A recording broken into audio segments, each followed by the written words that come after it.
Hello friends, मैं हूं मिथिलेश कुमार और आपका स्वागत करता हूं उदित एकेडमी के यूट्यूब चैनल पे। जैसा कि आपको पता है कि यूपी पॉलिटेक्निक ग्रुप यानी डी फार्मा एंट्रेंस एग्जाम की तैयारी के लिए हम लोगों ने बायोलॉजी का 500 प्लस प्रश्नकाल सीरीज चलाया है, जो कि काफ़ी बेहतर तरीके से चल रहा है। इस प्रश्नकाल सीरीज का आज हम लोग 30वां लेक्चर करने वाले हैं और 30वें लेक्चर में हम लोग मानव शरीर क्रिया विज्ञान यानी ह्यूमन फिजियोलॉजी का पार्ट 4 कंप्लीट करने वाले हैं। और ह्यूमन फिजियोलॉजी यूनिट आपके लिए काफ़ी इंपॉर्टेंट है, क्योंकि इस यूनिट से आपके एग्जाम में कम से कम 5 से 7 क्वेश्चन देखने को मिलेंगे, ठीक है। और आपके इस वीडियो का लाइक टारगेट है 125। फटाफट 125 लाइक मात्र चाहिए, उसके बाद पार्ट 5 अपलोड हो जाएगा। थोड़ा सा आप लोग लाइक करके सपोर्ट कर दिया कीजिए, काफ़ी मेहनत लगता है, ठीक है। टेलीग्राम चैनल उदित एकेडमी के नाम से बना दिया गया है, आपको इस चैनल पे जाके ज्वाइन कर लीजिए। यहाँ पे क्लासेस को नोटिफिकेशन मिलते हैं, साथ ही साथ क्लासेस का पीडीएफ नोट्स भी मिलता है, और आपके एग्जाम के रिगार्डिंग जो भी नोटिफिकेशन होता है, वीडियो अगर नहीं बन पाया तो सबसे पहले नोटिफिकेशन इसी चैनल पे जाता है, इसी टेलीग्राम चैनल पे जाता है, ठीक है। तो फ्री ऑफ कॉस्ट है, जाके ज्वाइन कर लीजिए। चलिए हम लोग पहला क्वेश्चन से स्टार्ट करते हैं।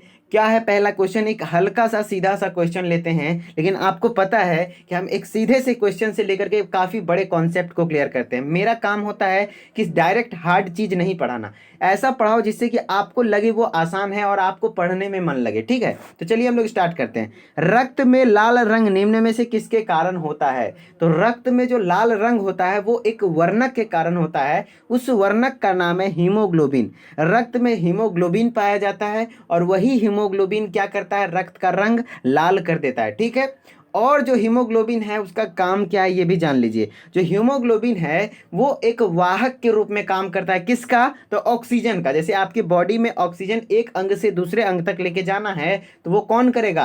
हीमोग्लोबिन। जैसे कि आपको यदि मान लीजिए कि आप लखनऊ में हैं और लखनऊ से पटना आना है, तो लखनऊ से पटना आने के लिए आपको एक ट्रेन का जरूरत है या फिर बस का, जिस पे आप बैठेंगे फिर आपको पटना में वो ट्रेन उतार देगी। उसी तरीके से हमारे बॉडी में हीमोग्लोबिन वर्क करता है। क्या करता है? जैसे ऑक्सीजन को एक पार्ट से दूसरे पार्ट में जाना है तो जहां से जाना है वहां पे हीमोग्लोबिन उससे अटैच हो जाता है, फिर जहां पहुंचाना है वहां जाता है, उसके बाद उस ऑक्सीजन मॉलिक्यूल को छोड़ देता है, ठीक है। इस तरीके से हीमोग्लोबिन क्या करता है? ऑक्सीजन के वाहक के रूप में काम करता है, यानी ऑक्सीजन को कैरी करने का काम करता है, ठीक है। तो इससे रिलेटेड एक स्लाइड है जहां पे कि आपको एक दो क्वेश्चन फिर से क्लियर होगा, ठीक है। कहता है वाई इज ब्लड रेड? रक्त लाल क्यों होता है? ठीक है। Blood is red due to the presence of haemoglobin. Blood red इसलिए होता है क्योंकि इसमें हीमोग्लोबिन होता है, कोई दिक्कत नहीं। फिर एक चीज है कि खून का रंग ना, देखिए एक टाइम होता है कि हीमोग्लोबिन क्या करता है, हीमोग्लोबिन का कलर क्या है? रेड है, तभी तो ब्लड का भी रंग लाल हुआ। तो हीमोग्लोबिन जब ऑक्सीजन से अटैच होता है तब उस समय उसका रंग थोड़ा सा चमकीला लाल रंग होता है, ब्राइट रेड कलर होता है, ठीक है। अगर क्वेश्चन थोड़ा टेढ़ा आया तो ये होगा कि when oxygen is attached to haemoglobin, यानी हिंदी में बोले तो जब हीमोग्लोबिन से ऑक्सीजन अटैच होता है, यानी जैसे आप ट्रेन पे चढ़ते हैं तो हो सके ट्रेन का रंग बदल जाए, उसी तरीके से यहाँ पे ये है कि हीमोग्लोबिन ट्रेन है और उसका रंग बदल जाता है जब उस पर ऑक्सीजन अटैच होता है। तो किस रंग का हो जाता है? थोड़ा सा चमकीला लाल रंग हो जाता है, ठीक है। और जब वो छोड़ता है तो हल्का सा लाल रंग कम हो जाता है, थोड़ा धब्बा टाइप का होता है। वो नहीं पूछेगा लेकिन ब्राइट रेड कलर पूछ सकता है, ठीक है। चलिए नेक्स्ट क्वेश्चन। नेक्स्ट क्वेश्चन है हीमोग्लोबिन में कौन सा तत्व होता है? हीमोग्लोबिन, देखिए हीमोग्लोबिन का एक स्ट्रक्चर है जो कि आपको बिल्कुल भी ध्यान नहीं रखना है, लेकिन मैं आपको फीलिंग के लिए समझा रहा हूं कि देखिए इस हीमोग्लोबिन का कुछ इस टाइप का स्ट्रक्चर होता है और वहां पे जहां जहां आपको रेड रेड दिख रहा है वो रेड रेड क्या है? आयरन है। क्या है? आयरन है, यानी क्या? लोहा, जिसको हम लोग केमिस्ट्री में बोले तो Fe बोलेंगे। तो हीमोग्लोबिन में जो तत्व पाया जाता है वो आयरन पाया जाता है, जिस कारण से इसको हम लोग क्या बोलते हैं? लोहा। और लोहा को अगर बोले ऑप्शन में Fe रहता तो Fe होता, ठीक है, कोई दिक्कत। और हीमोग्लोबिन जो पाया जाता है वो किसके अंदर पाया जाता है? तो आरबीसी के अंदर पाया जाता है, ठीक है। हीमोग्लोबिन घटक है किसका? आरबीसी का। ये क्वेश्चन भी मैं लिया हूं, वहां पे समझाऊंगा अच्छे तरीके से, ठीक है। चलिए नेक्स्ट क्वेश्चन। शरीर में हीमोग्लोबिन का कार्य क्या है? आप एक बार वीडियो को पॉज कीजिए, ऑक्सीजन मतलब एक तरीके से पढ़िए कोई ऑप्शन को, फिर टच कीजिए तो क्वेश्चन देखते हैं बनता है कि नहीं। चलिए मैं बताता हूँ। शरीर में जो हीमोग्लोबिन का कार्य है वो क्या है? ऑक्सीजन का परिवहन करना। पहला ही ऑप्शन मिल गया भैया। ऑक्सीजन को एक जगह से दूसरे जगह लेके जाना वो किसका काम है? हीमोग्लोबिन का काम है। तो ऑक्सीजन का परिवहन कौन करेगा? हीमोग्लोबिन करेगा। आशा करते हैं आपको वीडियो समझ में आ रहा है। अगर समझ में आ रहा है तो फटाफट वीडियो को लाइक कर दीजिए। चलिए हम लोग नेक्स्ट क्वेश्चन पे आते हैं। हीमोग्लोबिन किसका महत्वपूर्ण घटक है? मैंने बताया था ना, जो हीमोग्लोबिन है किसका घटक है? वो आरबीसी का घटक है। आरबीसी को फुल फॉर्म में कहते हैं, जैसे आरबीसी, आरबीसी का फुल फॉर्म होता है रेड ब्लड सेल। क्या होता है? Red blood cell. Red blood cell में ही क्या पाया जाता है? हीमोग्लोबिन पाया जाता है। तो वही पूछ रहा है, हीमोग्लोबिन जो है किसका महत्वपूर्ण घटक है? तो वो आरबीसी का है। किसका है? आरबीसी का है। और आरबीसी को क्या कहते हैं फुल फॉर्म में? Red blood cell. और हिंदी में बोले तो लाल रक्त कणिकाएं। क्या कहेंगे? लाल रक्त कोशिकाएं या फिर लाल रक्त कणिकाएं। ठीक है। नेक्स्ट क्वेश्चन, किसके मौजूदगी के कारण शरीर के भीतर रक्त जमता नहीं है? आपको कभी सोच के ऐसा लगा, जैसे कि फर्स्ट ही फोटो ऐसा था कि जैसे कि आपके हाथ में एक इंसीजर लगा यानी कटा लगा, या फिर आपके हाथ में चोट लगा तो थोड़ा सा क्या निकलता है? खून निकलता है। ठीक है, इतना फिगर देख लिया। अब क्वेश्चन पे आते हैं। आपके हाथ में जब खून आता है तो वो खून थोड़ा देर के बाद क्या हो जाता है? जम जाता है। और वो खून मतलब ब्लड बाहर निकलता है, थोड़ा देर के बाद जम जाता है।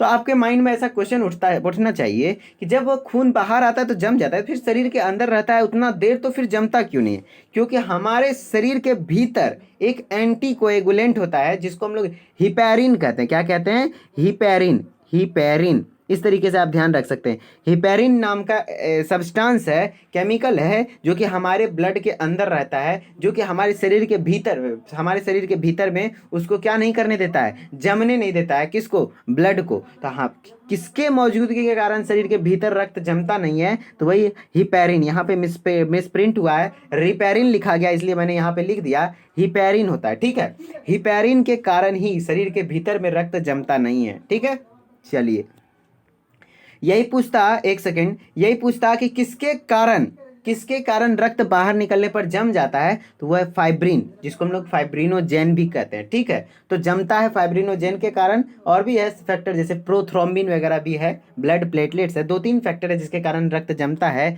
लेकिन शरीर के भीतर रक्त नहीं जमता है, वो कौन सा कारण है? तो हिपैरिन पाया जाता है। ठीक है, चलिए नेक्स्ट क्वेश्चन में, रुधिर के प्लाज्मा में निम्नलिखित में से किसके द्वारा एंटीबॉडी निर्मित होती है?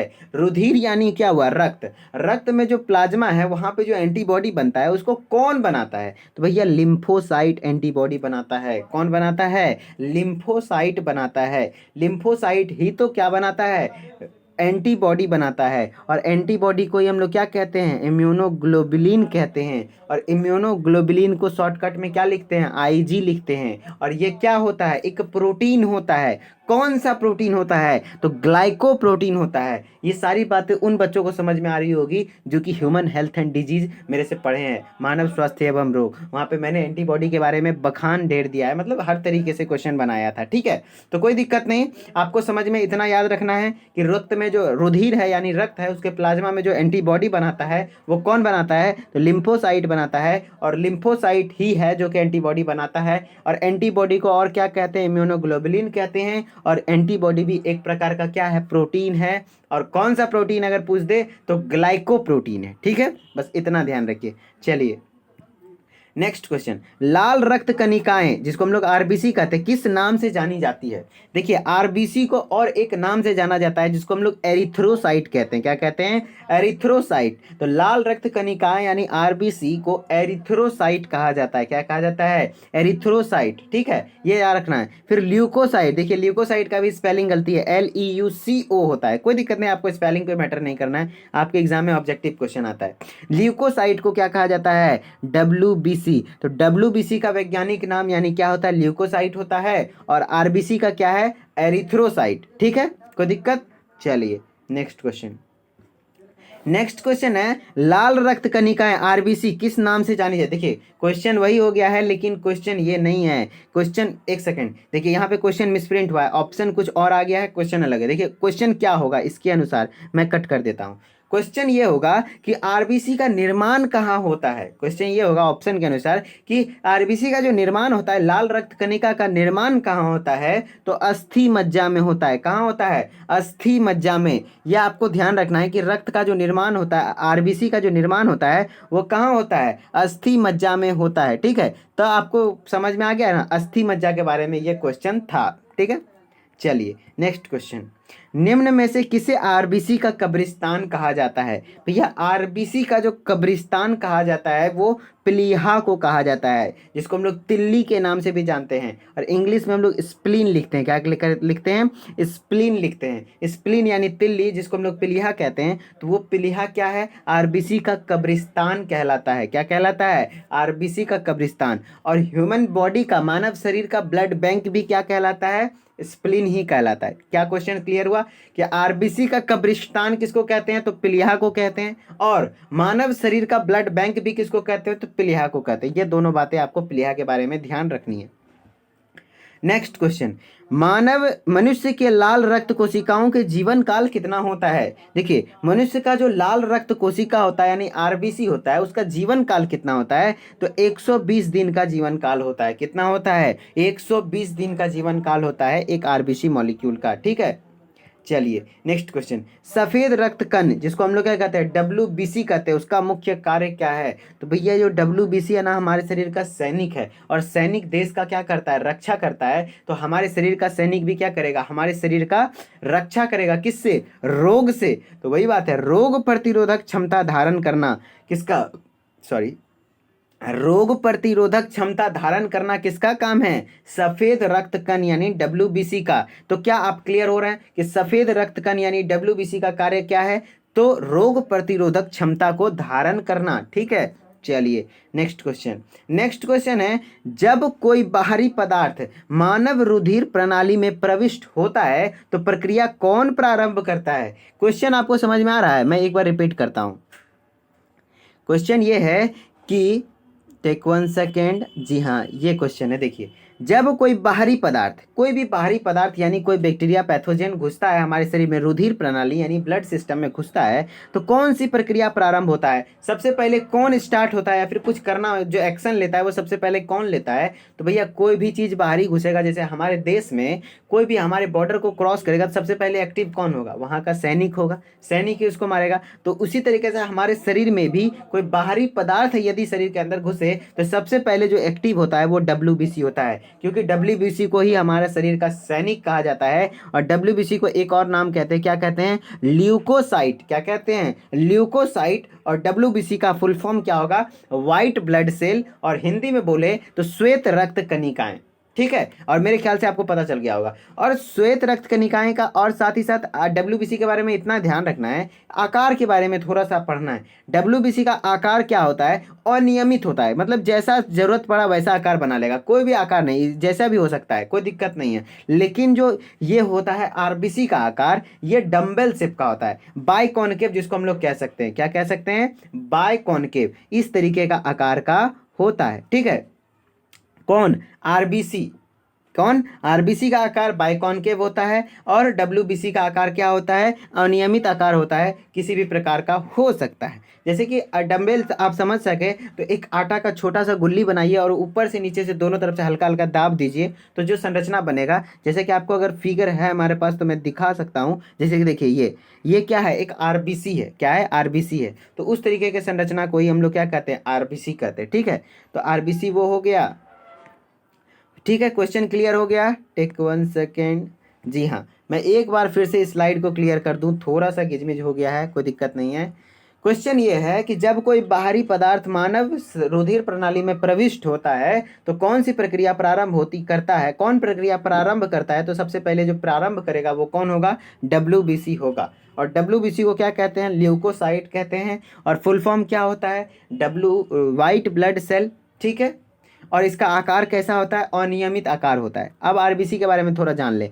आरबीसी को क्या कहते हैं? एरिथ्रोसाइट कहते हैं। और इसका फुल फॉर्म क्या होता है? रेड ब्लड सेल होता है। हिंदी में क्या कहते हैं? लाल रक्त कणिकाएं कहते हैं। और इसके अंदर कौन सा वर्णक है? मेन जो घटक है उसका कौन है? हीमोग्लोबिन है। और वही हीमोग्लोबिन क्या करता है? रक्त को लाल रंग प्रदान करता है। और वही हीमोग्लोबिन का काम क्या है? ऑक्सीजन के प्रवाहक के रूप में भी काम करता है।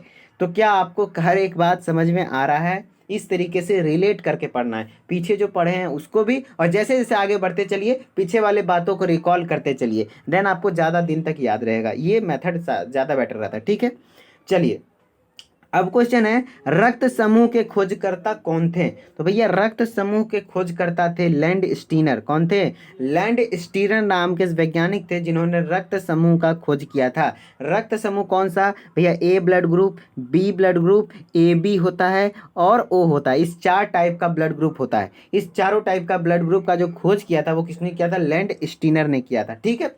और क्या होता है? रक्त परिसंचरण यानी ब्लड सर्कुलेशन सिस्टम यानी रक्त परिसंचरण तंत्र का खोज किसने किया था? तो विलियम हार्वे नाम के वैज्ञानिक थे। कौन थे? William Harvey. ये क्वेश्चन उनको क्लियर हो रहा होगा जो शायद इससे पिछले वाले वीडियो को देखे होंगे। विलियम हार्वे ने रक्त परिसंचरण तंत्र का खोज किया था। फिर रक्त समूह का खोज लैंड स्टीनर ने किया है। और एक बात और याद रखना है, क्या कि लैंड स्टीनर जो थे रक्त समूह का खोज किए थे। Take 1 second. और क्या था? बस ये 2 बात आपको रक्त के बारे में ध्यान रखना है। ये 2 साइंटिस्ट के बारे में मेनली याद रखिए। ठीक है। चलिए नेक्स्ट क्वेश्चन पे आते हैं कि अब हम लोग पहले एक स्लाइड में क्लियर करता हूं तब मैं क्लियर क्वेश्चन पढ़ाऊंगा। ये स्लाइड आप देखने से हो सके क्लियर नहीं दिख रहा होगा। मैं जब बड़ा कर रहा था इस स्लाइड को तो थोड़ा और धुंधला हो जा रहा था। इस कारण से आप हो सके तो अपने मोबाइल की क्वालिटी को सबसे पहले इंप्रूव कीजिए। एकदम 1080 पे या फिर 720 पे देखिए, तब शायद क्लियर दिखे। ठीक है।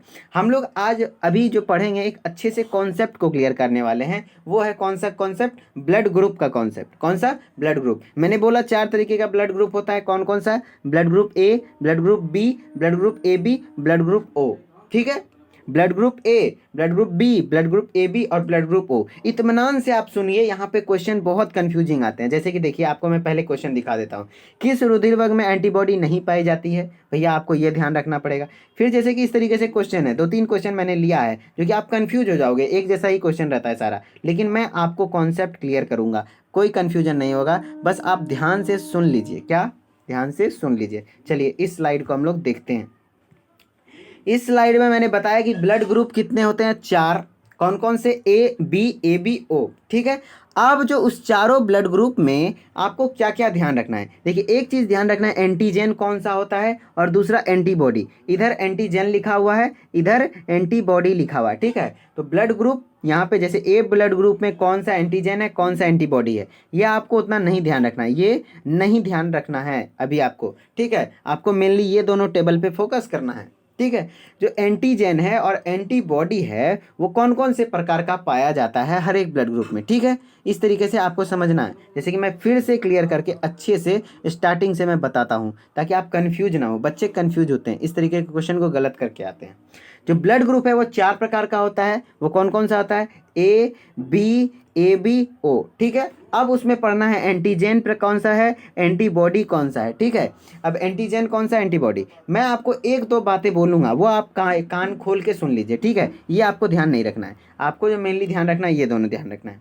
देखिए बात ऐसा है कि आप जो ब्लड ग्रुप ए है आपको ऐसे ध्यान रखना है कि उसमें आपको याद ये रखना है कि एंटीजन किस ब्लड ग्रुप में कौन सा होता है, एंटीबॉडी कौन सा होता है। देखिए ऐसा होता है कि जो भी ब्लड ग्रुप है वही एंटीजन होता है। यानी ब्लड ग्रुप किससे डिसाइड होता है? एंटीजन से डिसाइड होता है। तो आपको तो बताना आसान हो गया। ए ब्लड ग्रुप है तो भैया A antigen, B blood group है तो B antigen, A B blood group है तो ए और बी दोनों होगा, और ओ यानी जीरो, ओ यानी जीरो, जीरो यानी नील, कुछ नहीं होगा, तो कोई एंटीजन नहीं होगा। इस तरीके से आपको ध्यान रखना है। जो ब्लड ग्रुप है वही एंटीजन होता है, लेकिन एंटीबॉडी क्या होता है? उसका उल्टा होता है। यदि ए एंटीजन प्रेजेंट है तो बी एंटीबॉडी होगा, अगर बी एंटीजन प्रेजेंट है तो ए एंटीबॉडी होगा, अगर ए बी दोनों एंटीजन प्रेजेंट है तो यहाँ पे दोनों में से कोई नहीं होगा। क्यों? क्योंकि दोनों एंटीजन प्रेजेंट था। ठीक है। ये आपको ध्यान रखना है। यहाँ पे कोई एंटीबॉडी नहीं है, एंटीजन नहीं है, तो यहाँ दोनों एंटीबॉडी होगा। ठीक है। समझ रहे हैं ना? इस तरीके से आपको ध्यान में रखना है। एक बार क्लियर मैं कर दूं, हो सके आपको कंफ्यूजन हो रहा होगा। यहाँ पे क्वेश्चन इस तरीके से उठेगा, अभी क्वेश्चन देखेंगे तो और ज़्यादा क्लियर होगा। ठीक है। घबराना नहीं है। ब्लड ग्रुप ए यानी ब्लड ग्रुप कौन सा है? ए ब्लड ग्रुप। जो ब्लड ग्रुप है वही एंटीजन होता है, इतना तो मैंने बताया है ना जी। अगर ब्लड ग्रुप ए है तो उसमें एंटीजन भी ए ही होगा। ब्लड ग्रुप बी है तो एंटीजन भी बी होगा। ब्लड ग्रुप ए बी है यानी दोनों एंटीजन होगा, ए बी दोनों। और 0 ओ ब्लड ग्रुप ओ यानी कोई एंटीजन नहीं है। ठीक है। देन अब एंटीबॉडी पे आते हैं। एंटीबॉडी एंटीजन है यदि पता है तो उसका उल्टा कर दीजिए। जो ए एंटीजन है वो किस में पाया जाता है? ए एंटीजन का उल्टा क्या? B antibody. तो एंटीबॉडी बी हो जाएगा। बी एंटीजन का उल्टा ए एंटीबॉडी। और यदि दोनों है तो कोई नहीं होगा। अगर यहाँ कोई नहीं है तो दोनों एंटीबॉडी होगा। क्या आपको इतना क्लियर है? अगर इतना क्लियर है इसका मतलब है कि आप क्वेश्चन बना लेंगे। चलिए देखते हैं कि आप क्वेश्चन बना पाते हैं कि नहीं। 2-3 बार इस स्लाइड को खुद से लिखने का प्रयास कीजिएगा तो शायद आपका काम बन जाएगा। ठीक है, लिखोगे तो आपका हाथ फ्री होगा तभी आपसे ये क्वेश्चन बनेगा। चलिए आप ट्राई करके देखिए। क्वेश्चन है, वैसे भी आपको ज़्यादा टेंशन नहीं लेना है, 2-3 क्वेश्चन फिक्स हैं। अगर नहीं समझ में आता है तो आप रट लीजिए, वही क्वेश्चन आएंगे अगर आएंगे तो। किसी रुधिर वर्ग में किस रुधिर वर्ग यानी ब्लड ग्रुप में एंटीबॉडी नहीं पाई जाती है? कौन सा ऐसा ब्लड ग्रुप है जिसमें कोई एंटीबॉडी नहीं पाया जाता है? एंटीबॉडी भैया ये है ना, हाँ, एंटीबॉडी कोई नहीं पाया जाता है तो वो कौन सा है? नन लिखा हुआ है ना, नन यानी कोई नहीं, किस में? ब्लड ग्रुप ए बी में। तो भैया ए बी आपको ध्यान रखना है कि ए बी ब्लड ग्रुप में कोई भी एंटीबॉडी नहीं पाया जाता है। ठीक है, ध्यान रह जाएगा, ये कॉन्सेप्ट हो गया।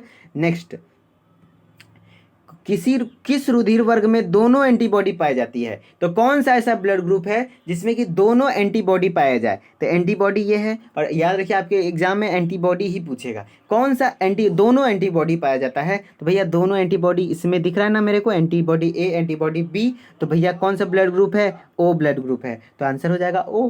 समझ में आ रहा है ना? ठीक है, चलिए नेक्स्ट क्वेश्चन। नेक्स्ट क्वेश्चन है, किस रुधिर वर्ग में कोई एंटीजन नहीं होता है? अगर एंटीजन से क्वेश्चन आ गया तो इस टेबल में देखेंगे एंटीजन, कोई एंटीजन नहीं होना चाहिए। नन किस में है? भैया ब्लड ग्रुप ओ में है, तो आंसर ओ हो जाएगा। तो इस तरीके से आपको टेबल ध्यान रखना है। टेबल याद करने का तरीका मैं बता दिया कि एक तरफ ब्लड ग्रुप लिखेंगे, एक तरफ एंटीजन लिखेंगे, एक तरफ एंटीबॉडी लिखेंगे। देन जो ब्लड ग्रुप होगा वही एंटीजन होगा, ठीक है, और एंटीबॉडी उसका उल्टा होगा। इस तरीके से आप ध्यान रख सकते हैं। मेरे ख्याल से मैं पूरा कोशिश करके समझाने की कोशिश किया। अगर फिर भी नहीं समझ में आया तो ये 2-3 क्वेश्चन आप पीडीएफ से ध्यान करके याद कर लीजिएगा, यही क्वेश्चन मेनली आएंगे। ठीक है, फिर एक RH फैक्टर वाली बात आती है। जो RH फैक्टर होता है जिसके कारण कि बॉडी पॉजिटिव निगेटिव, जैसे O पॉजिटिव है यानी O ब्लड ग्रुप है, साथ ही साथ उसमें RH एंटीजन भी प्रेजेंट है, तब उसको हम लोग O पॉजिटिव कहेंगे। यदि RH नहीं है तो क्या हो जाएगा? O नेगेटिव हो जाएगा। तो वो जो RH फैक्टर आया किससे आया? तो भैया बंदर से आया है। जान के हैरानी होगी आपको, जो ये RH फैक्टर है वो किससे संबंधित है? बंदर से, क्योंकि रीसस नाम के RHESUS रीसस नाम के बंदर था जिसमें कि ये RH फैक्टर देखने को मिला। फिर वही RH फैक्टर इंसानों में भी मिला, पहले बंदर में मिला, इसलिए इसको बोला जाता है RH फैक्टर का जो नाम है संबंधित है किससे है? बंदर से संबंधित है। ठीक है, चलिए नेक्स्ट क्वेश्चन। कौन सा रक्त समूह सर्वग्राही है? सर्वग्राही यानी क्या हुआ? डोनर, सर्वग्राही, ग्रहण करना। ग्राही मतलब क्या हुआ? ग्रहण करना। यानी क्या हुआ कि ग्रहण करता है यानी एक्सेप्ट करता है। तो कौन सा ऐसा रक्त समूह है जो किसी से भी ब्लड ले सकता है? किसी से भी ब्लड ले सकता है। ग्रहण करना, सर्वग्रहण मतलब सभी से ग्रहण कर सके, तो वो कौन सा ब्लड ग्रुप है भैया? AB ब्लड ग्रुप है, जो कि सभी से ले सकता है। ठीक है, देखिए आपको याद करने का ट्रिक, लेना यानी एक्सेप्ट करना। क्या करना? एक्सेप्ट करना। ए से एक्सेप्टर, ए से ब्लड ग्रुप AB, याद रखिएगा, ए नहीं होता है, AB ब्लड ग्रुप। ठीक है, और आपको एक चीज क्वेश्चन याद रखना है कि कौन सा रक्त समूह सार्वत्रिक दाता होता है? सार्वत्रिक दाता यानी हुआ कि जो सभी को दे सकता है, सभी को खून दे सकता है। तो देने वाले को क्या कहते हैं? डोनर कहते हैं। क्या कहते हैं? डोनर। और डोनर में क्या शब्द आया? ओ आया, तो ओ ब्लड ग्रुप। कौन सा आ जाएगा? O blood group. Donor O, donor में मेन वर्ड कौन सा है? ओ। देख रहे हैं ना, डोनर। तो ओ जैसे ज्यादा प्रोनाउंसिएट हो रहा है, तो इस तरीके से आप ट्रिक लगा के याद रख सकते हैं। जो सर्वाधिक दाता यानी डोनर है, तो डोनर कौन हो जाएगा? Blood group O. और एक्सेप्टर यानी सर्वाधिक ग्राही अगर लिख दे, ग्रहण करने वाला, तो एक्सेप्टर करने वाला, एक्सेप्ट कौन करेगा? ए वाला। तो AB, सिर्फ ए नहीं, AB ब्लड ग्रुप। ठीक है, तो मेरे ख्याल से आपका जो परिसंचरण तंत्र से रिलेटेड जितने टाइप के क्वेश्चन बन सकते थे, मैंने मैक्सिमम टाइप के क्वेश्चंस को करवाया। लगभग 2 लेक्चर सिर्फ परिसंचरण तंत्र पे लिया। और आपके एग्जाम में ये मतलब ये चैप्टर खास करके इंपॉर्टेंट है, 1-2 क्वेश्चन देखने को मिलेगा, तो छूटना नहीं चाहिए। ठीक है, तो मेरा ख्याल यही रहता है कि कम पढ़ाओ, लेकिन भैया जो पढ़ाओ वही पढ़ाओ जो कि आपके एग्जाम से ओरिएंटेड हो। ठीक है, टेंशन मत लीजिए, आप लोग लास्ट तक पढ़ते रहिए, अच्छा ही होगा। और प्ले स्टोर पे उदित फार्मेसी क्लासेस नाम से ऐप है, इस ऐप को इंस्टॉल कर लीजिए। यहाँ पे फार्मेसी से रिलेटेड हर तरीके के स्टडी मटेरियल अवेलेबल हैं। फर्स्ट ईयर, सेकेंड ईयर जो भी होता है, हर तरीके के यहाँ पे हैं। और साथ ही साथ आपके डी फार्मा एंट्रेंस एग्जाम के लिए एक कोर्स अवेलेबल है, वो है बेसिक सॉल्यूशन। यहाँ पे कोई वीडियो अवेलेबल नहीं है, यहाँ पे सिर्फ हैंड रिटेन नोट्स है और प्रीवियस ईयर एमसीक्यू है, मॉडल पेपर्स हैं। तो आप यदि लेना चाहें तो ले सकते हैं। चारों सब्जेक्ट है, बायोलॉजी, फिजिक्स, केमिस्ट्री, मैथ। ठीक है, विद इन प्राइस कितना है, 300 प्राइस है, आप 300 में ले सकते हैं। कोई भी प्रॉब्लम हो, अगर पूछना चाहते हैं तो आप इस नंबर पे कांटेक्ट करके पूछ सकते हैं। तो ठीक है, चलिए मिलते हैं हम लोग लेक्चर नंबर ह्यूमन फिजियोलॉजी के 5 में। फटाफट वीडियो को लाइक कर दीजिए। अगर क्लास समझ में आया आपको, ये ब्लड ग्रुप वाला पोर्शन, तो यस एक बार लिख दीजिए, थैंक्स लिख दीजिए, ताकि मैं समझ जाऊँ कि मेरा प्रयास सफल रहा। ठीक है, तो चलिए हम लोग मिलते हैं नेक्स्ट लेक्चर में। Okay, bye.